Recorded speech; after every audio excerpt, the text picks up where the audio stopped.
Chapter 16. The game is up. Benvolio was waiting on the steps of Friar Lawrence's church. "Mimi," he said, rushing to my side, "you should not have gone into the streets without a protector."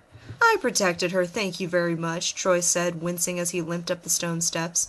He had protected me, at the very least, from having to walk around in my underwear.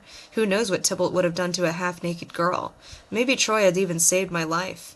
Benvolio placed a hand on my back and guided me into the church, not bothering to hold the door open for Troy. "You must stay inside," he insisted. "Word has spread throughout the city that you are exiled and that Lady Capulet has offered a reward for your arrest. Yet, I think I may have a solution." "What is it?" I asked. Troy pushed the door open and flung himself on one of the benches. Benvolio continued, "Because you are a Capulet woman, the Capulet family has jurisdiction over you. But if you were to marry a Montague, then your Montague husband would become your master. You would have a legal right to stay in Verona." "Marry?" Troy blurted. "Master?" I choked on the word. "Yes." Benvolio took my hand and tenderly kissed my fingertips one at a time. Goosebumps popped up all over my arm. "I hope that you will consider this option. In the meantime, I must go and train the Montague guards. It is my duty, but I will return tonight and we can discuss this matter further." Discuss the matter? It's not like I was going to marry a guy I hardly knew, especially a guy who might not even exist. No matter how much I liked it when he kissed my fingers. "Where's Romeo?" I asked. "He has returned to Montague House to shut himself into his room. I fear that Rosalind will be the death of him." Benvolio frowned. "Adieu, sweet Mimi. Remember, stay here until I return. Only danger awaits you outside this sanctuary." He pointed a finger at Troy. "Look after her." "What do you think I've been doing?" They stared at each other with narrowed eyes and clenched jaws. I half expected them to pound their chests.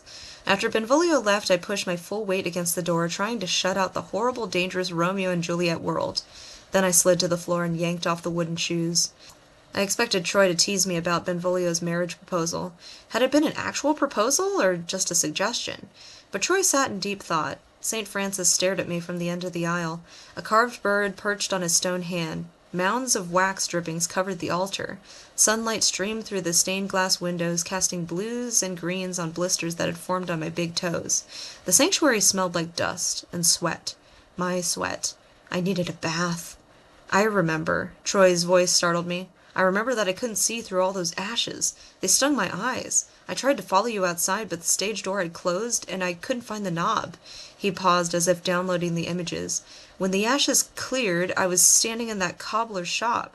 I ran through the shop and onto the street, but everything had changed. I wandered around trying to find the Wallingford. Then I saw you. Yes, you called my name. That's right." His words came quicker. "But there were so many people I couldn't get to you, and then Tybalt pushed me down and stabbed me. He kicked me in the head. I must have passed out." He rubbed the side of his head again. "But that's when Benvolio found you."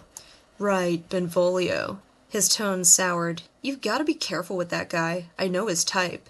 "What type is that? The controlling type?" "Oh, really?" Like I even cared about his opinion. "Well, I don't find him one bit controlling. I think he's charming." I folded my arms and smirked. "Whatever," Troy said, frowning. "Look, we've got to figure out how to get home. I'm supposed to be in the Virgin Islands today. I'm under contract. My producer's going to be pissed." Which brought up the question, where did everyone think we had gone? Both of us were missing at the same exact time. Had my mother called the FBI? Probably. I could just see the headlines. "Bad boy pop star runs off with virginal Wallingford heiress." Troy ran his hand along the church bench. "I'm sitting in Friar Lawrence's church. No one is going to believe it. Maybe 100 years from now, teleporting into stories would be commonplace. Only a century ago, it would have been a stretch to believe that human beings could actually walk on the moon, or that one day we would bounce music off of satellites or play three-dimensional computer-generated games. If you still think I'm making this all up, you should read Troy's autobiography, Summer Love, Days of Sand, Surf, and Song, which is due in bookstores next year. He dedicated the last 2 chapters to this adventure. "Friar Lawrence's church," he repeated, shaking his head in wonder. "So, if this is Shakespeare's story, how come everyone's not talking like the play? Perchance, forsooth, 'tis and 'twas, all that crap? Because I didn't wish myself into Shakespeare's play. I'm as tired of Shakespeare as you are, Troy. I wish myself somewhere else. I was desperate to get away from the Wallingford, and thanks to your comment, Verona was on my mind."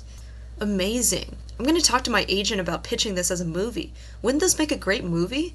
"Depends on the ending," I said worriedly. "How are we going to get back without the charm?" He shrugged. Maybe we just need to get to the end of the story, when Romeo and Juliet die. Or maybe we just need to say the last lines. I bet that's all there is to it. He stood and delivered the last lines from Shakespeare's beloved tragedy. For never there was a story of more woe than this of Juliet and her Romeo. We waited. I closed my eyes, then opened them. I was not surprised to see morning sun streaming through the stained glass windows. I opened the heavy church door just enough to poke my head out. Nothing had changed. Troy repeated the lines again and again. Still nothing. Was I relieved? Somewhat. I wanted to see Benvolio again. I wanted to dance with him and maybe even get a kiss. This place was built on fantasy, and at some point I would need to get back to the real world. I still had a life to live, a real life. But until then, Benvolio beckoned. Troy's face fell. Don't tell me we have to go through the entire story to end it. I'm sick to death of this play, and now I have to live it? What act are we in? Troy, this is not the play. What act are we in? We're not in an act or a scene, I told him. He scowled at me. No use arguing. He'd figure things out later. Last night was the Capulet party. Okay, so this is the morning after Romeo meets Juliet. Tybalt obviously hasn't been killed yet, but that should happen soon. And we shouldn't have to wait much longer for the big suicide scene, and voila! He clapped his hands. We're out of here. He was clueless. Holy St. Francis, Friar Lawrence said as he waddled past the altar. Where have you two been? Sightseeing, Troy replied, stepping away from the friar when he tried to inspect his leg. Your wound will need a new dressing. I'll tend to it when I return.